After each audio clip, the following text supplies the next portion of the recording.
Hey, YouTube. Hey, back with another DMV Hoods and Beef. Hey, we got two Northeast teams shot after trying to rob a man. We got a student robbed for a coat, and the end of food stamps. Let's gonna get into this video.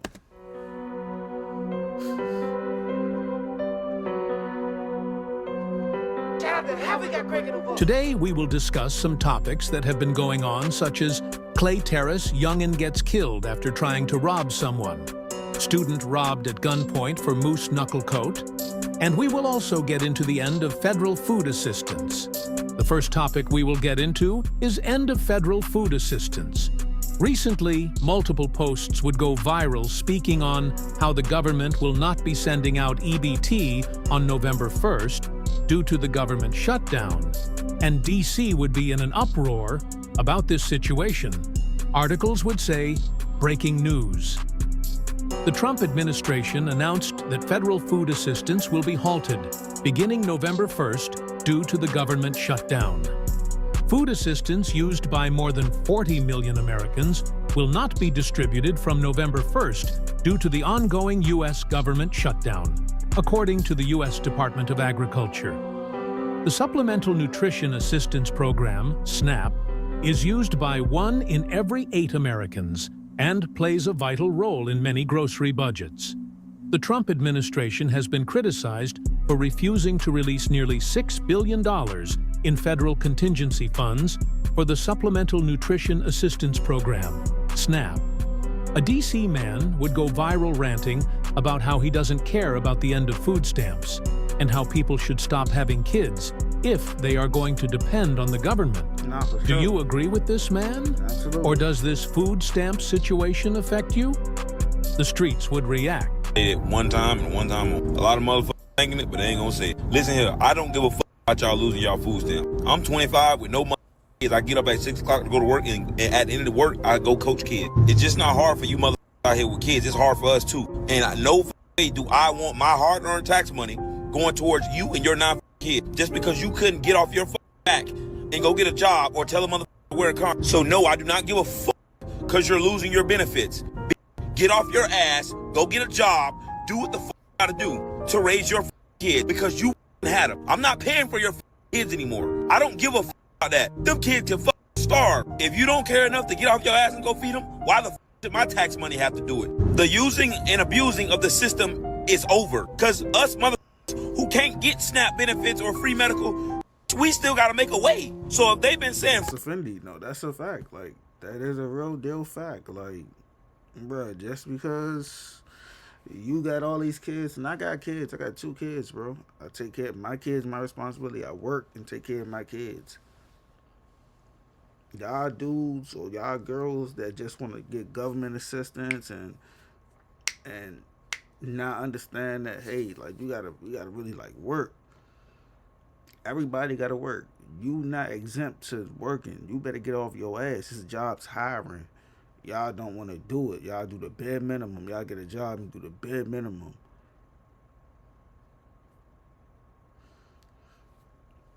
But I think there's a lot of people that do need it too, though. Like, I'm speaking on a well-bodied people. Like, if you well-bodied, well able to work and provide and things of that nature, like both of your hands work, both of your feet work, like you got a decent brain, like you should be working. I ain't talking about the people that's like disabled and things of that nature. Like, no, like if you really got a real disability and you cannot work, I'm not talking about you. I'm not talking about no elders. I'm speaking about if it was your choice to have multiple kids, I don't give a fuck if you had them at, if you was a child, you had a 15, 14, that's your responsibility. You take care of your children. If you had a child at 15 and you now 24 and you got 4 kids, that's your problem. But what you need to do is be able to work and provide for your 4 kids. It's just that simple. That's for the longest. It's y'all. Tired of mother getting a free pass and I'm over here busting my ass without no help. Do the same. Sorry. Amid the government shutdown, millions of people now are at risk of losing their Supplemental Nutrition Assistance Program benefits, or SNAP. So come Saturday, funding for SNAP in dozens of states, including Maryland, could run out. So what does it mean big picture? Joining us now with more is Politico's Grace Yarrow. Grace, you've been working on this story and trying to put all the pieces together. Where do we stand right now? Yeah, thanks for having me. We're kind of in a holding pattern as of this week. I think the SNAP piece of this funding situation is going to become a real tension. A lot of lawmakers were not totally aware of the fact that SNAP could run out starting November 1st. And so this has really heated up in the last week or so. Some lawmakers are trying to pass some sort of bill that would look at patching up SNAP funding so that it could at least continue for a couple of weeks or through all of November. But there are a lot of different ideas about how to do this. And Democrats are still arguing that the Trump administration legally has to tap a $5 billion contingency fund to keep SNAP going. So I think there's going to be a lot of arguing ahead over this. It's it's going to affect everybody's home states. It'll be a lot. So I think we're going to see who's trying to fix it, who's going to keep pushing the administration to find the fund. But I will say this, and it's also something that I believe is true. This couldn't come at the worst time. Like, this came November. Y'all know what November is, Thanksgiving. Like, the worst time. Like I said, I understand, but it's like, bruh. Then you got Christmas right around the corner. Patch for this. You know, it's my understanding. I was reading through your article. You know, the $5 billion in the emergency fund, that would certainly help, but it seems like that wouldn't even cover, barely half of what the cost would be to just keep this going for one cycle. So does that mean it's individual states that have to pick up the slack here if this continues? Yeah. So that USDA contingency fund, the administration is arguing is intended for disasters, natural disasters, which they issue. But yeah, as you said, it would cost more than $8 billion to keep SNAP open through November. So Democrats are arguing, and some anti-hunger groups that we've spoken to are arguing that, USDA should just use that $5 billion just to tide participants to the program over for as long as possible before they lose those benefits. But as you said, even if that fund was tapped, there's already delays because USDA has told state agencies to pause the process as soon as October 10th. So it's, we're weeks behind at this point, getting to the preparation state for November 1st for benefits to start being issued for November. But yeah. So the SNAP benefits, as you pointed out, you're looking at on average almost $200 a month that families across the country rely on to get food. This is impacting states that are both Republican-led and both Democratic-led and majorities.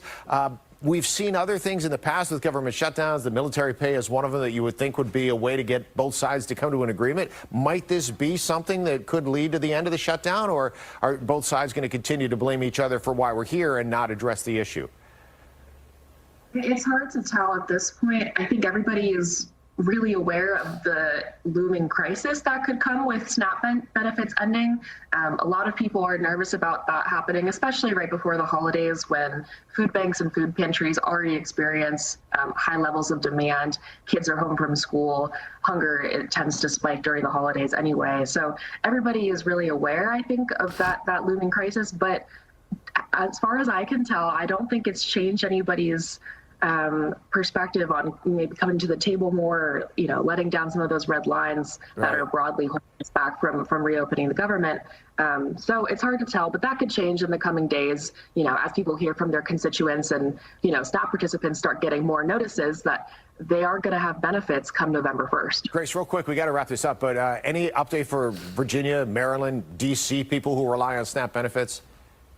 Yeah, so Virginia has declared a state of emergency so that they can tap some backup funds to provide food benefits that they say are similar to SNAP. But sort of the big problem here is that states, first of all, just don't have the money to make up for what the federal government would normally chip in for SNAP. But two, it's not even if they were to start paying or using their own money, they can't get reimbursed when the government reopens, and they can't offer the same programs as SNAP. They could just offer some sort of food benefits or aid until that SNAP program is back on.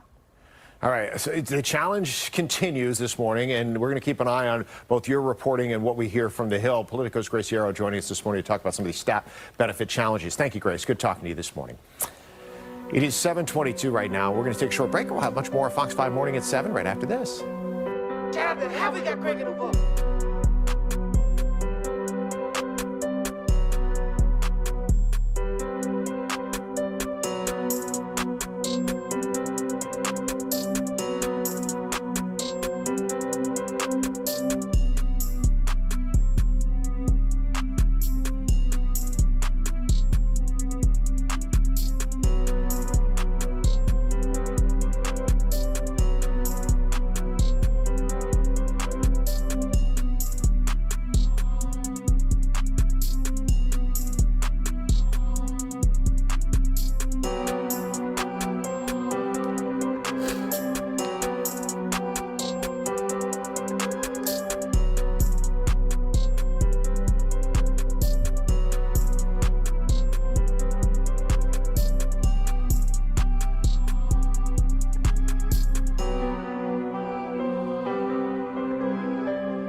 How we got Greg in the book?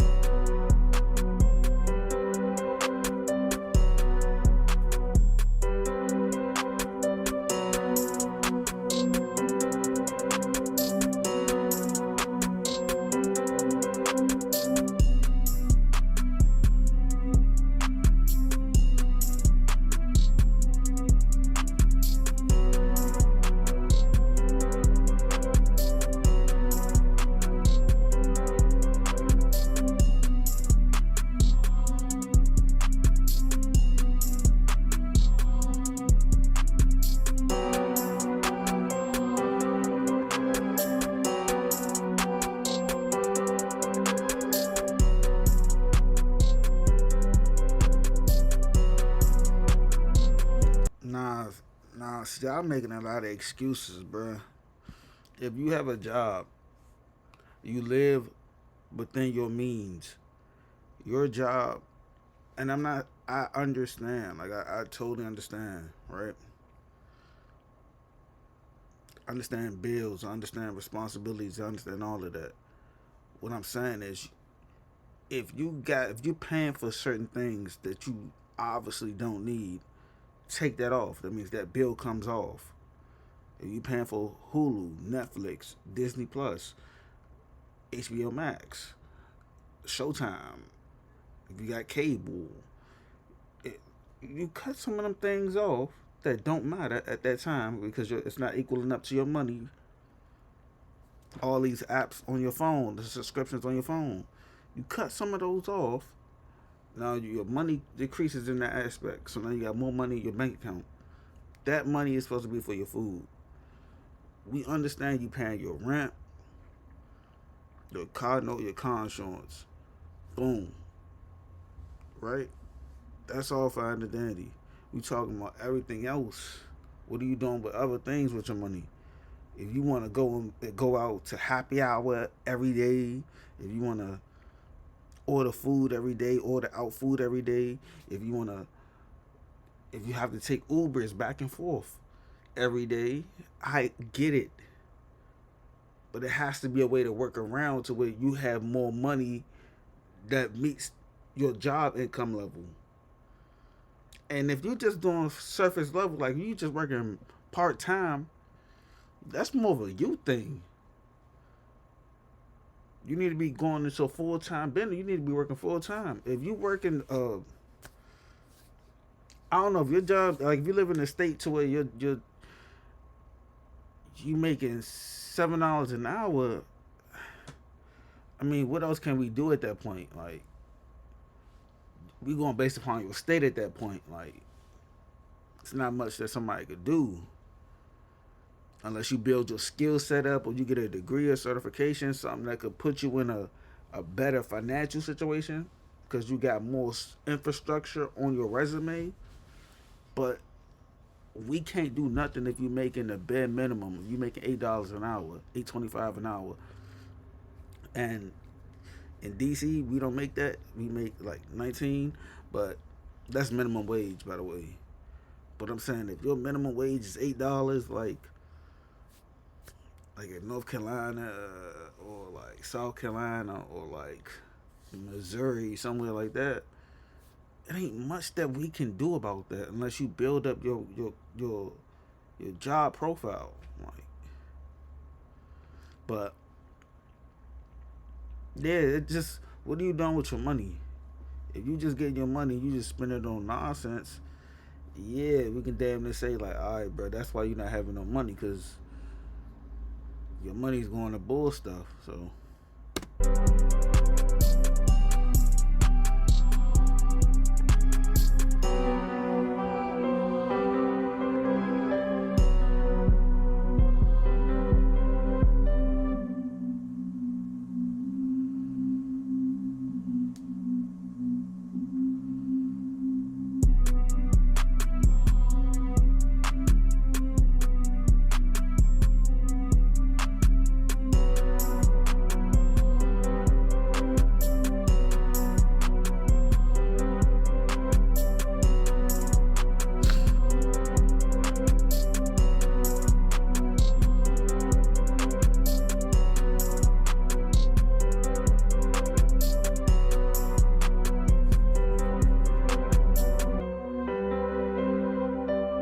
The next topic we will get into is student robbed at gunpoint for Moose Knucklecoat. Recently, news would break that a student was just robbed for his designer coat in Bowie.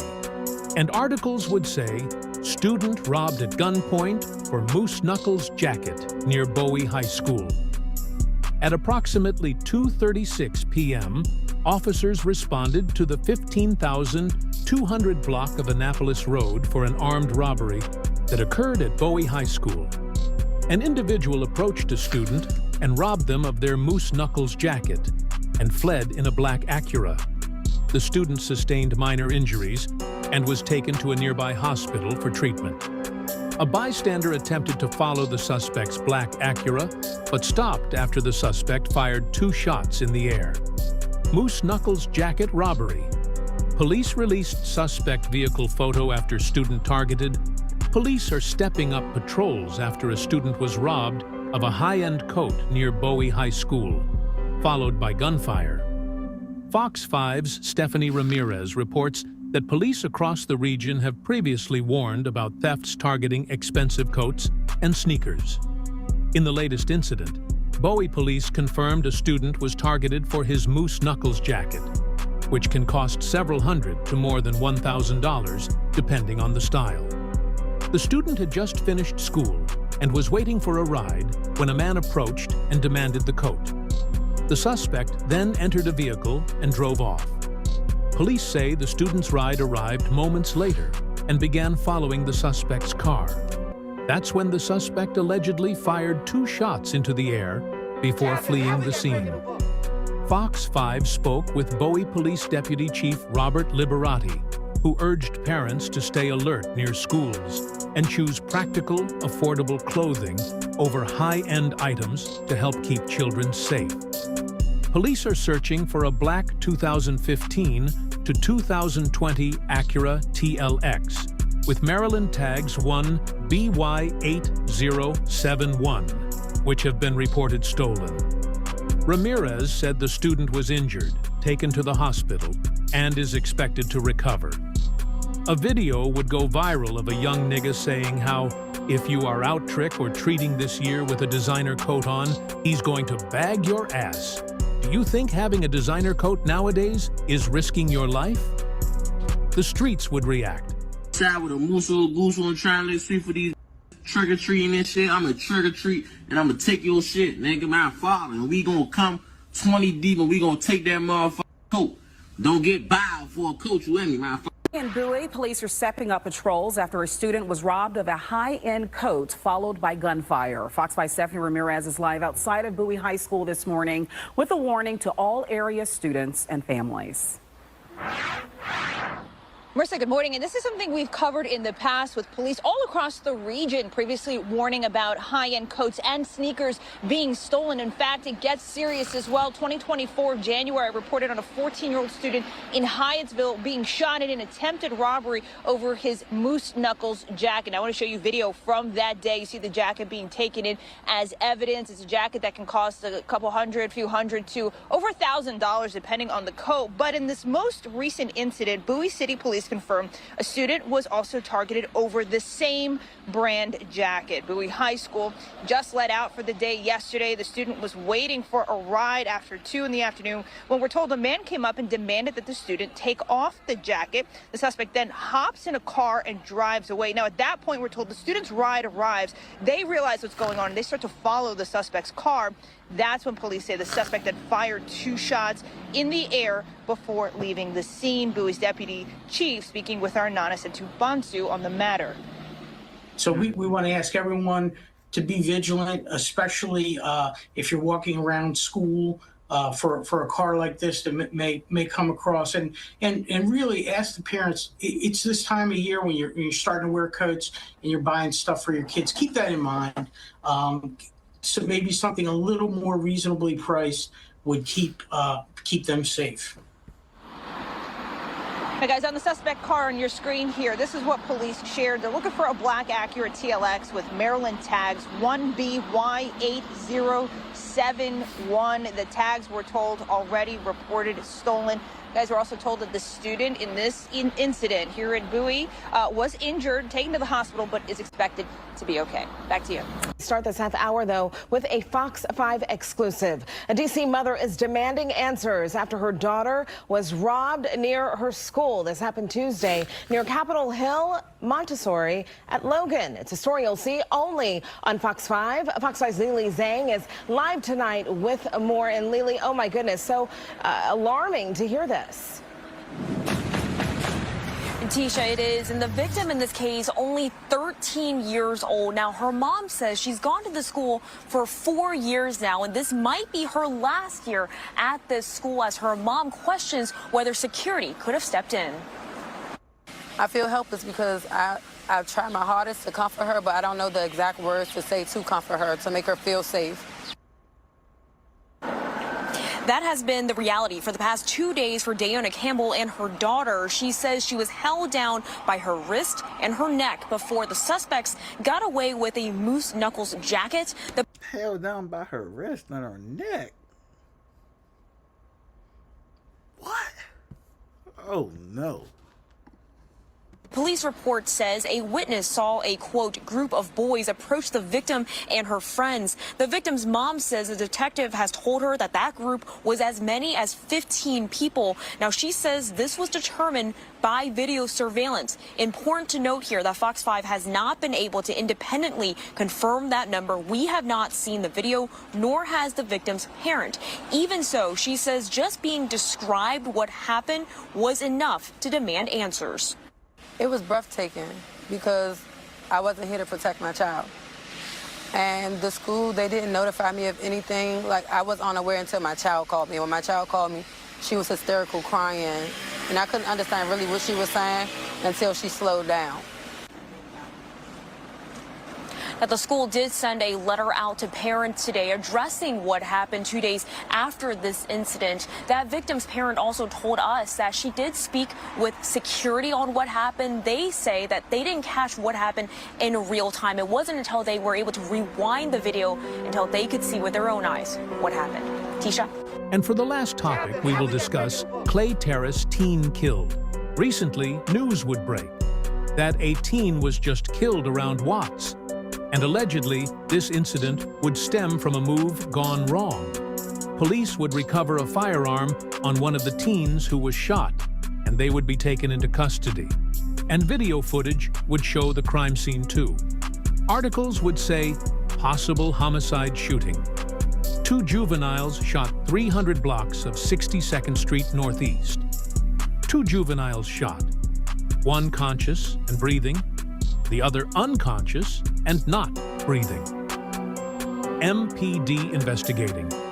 Police investigating after 2 teens shot in Northeast DC police are investigating after 2 teenage boys were found shot in Northeast Tuesday afternoon.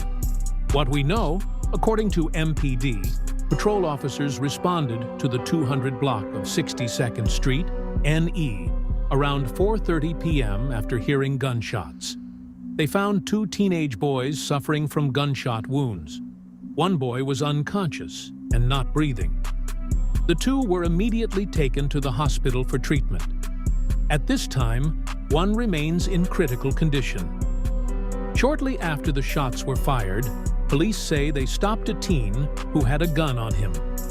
They say he will be charged with possession of an illegal firearm, but as of now, he is not being charged with the shooting. What we don't know, detectives have not released the names of the 2 teenagers who were shot, or any information on the teenager who is in custody right now. The shooting happened near an alley.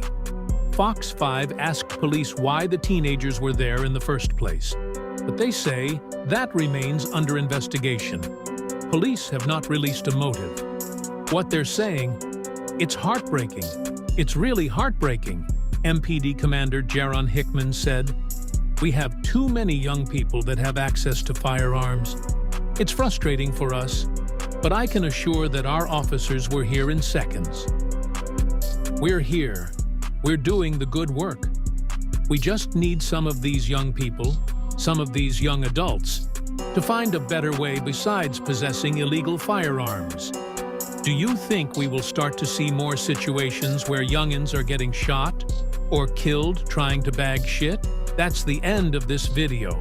Like, comment, subscribe. Tonight, 2 teenage boys injured in a shooting in Northeast D.C. and the gunman still on the loose. That is our big story tonight here at 10 o'clock. Our Shamari Stone is at the scene after speaking with neighbors. Tonight, new information. Police tell me that one of the teenage boys who was shot is in critical condition at a hospital. The other survived and is recovering at the hospital. Right now, we are bringing you closer to the scene on the other side of the alley where this shooting took place. And you can see there are police right now. They have taken photos of this area in this grassy area by the trees near an apartment complex while they continue to gather evidence. Sky Fox hovering over the scene as homicide detectives investigate behind crime scene tape. Tonight, police telling me that someone opened fire around 4:30 this evening on the 300 block of 62nd Street Northeast. You can see police have put down evidence markers. This happened by an alley. I asked the police officers why the teenagers were in the alley. They say that is under investigation. One boy was unconscious and not breathing. That is the young man who is in critical condition right now. The other teen survived again and is recovering at a hospital. Police have not released a motive. Officers are searching nearby homes and apartments to see if surveillance cameras captured the shooting. Police tell us that they were able to take a teen into custody near the scene. They tell me that that teenager had a gun on him and that he is being charged right now with possession of an illegal firearm, but he is not being charged with the shooting. Again, the investigation continues. You're now going to hear from a woman who heard the shots fired. Do you worry about getting hit by a stray bullet, Miss Johnson? No, because I don't go out. When I come in, I don't go back out. Do you think that's normal not to be able to go outside of your apartment? Yeah, no, it shouldn't be normal. But it's that bad for you. That bad, yeah, it's bad. It's heartbreaking. It's very heartbreaking. This should not be occurring in any city. We have too many young people that have access to legal firearms in this city. It's frustrating for us.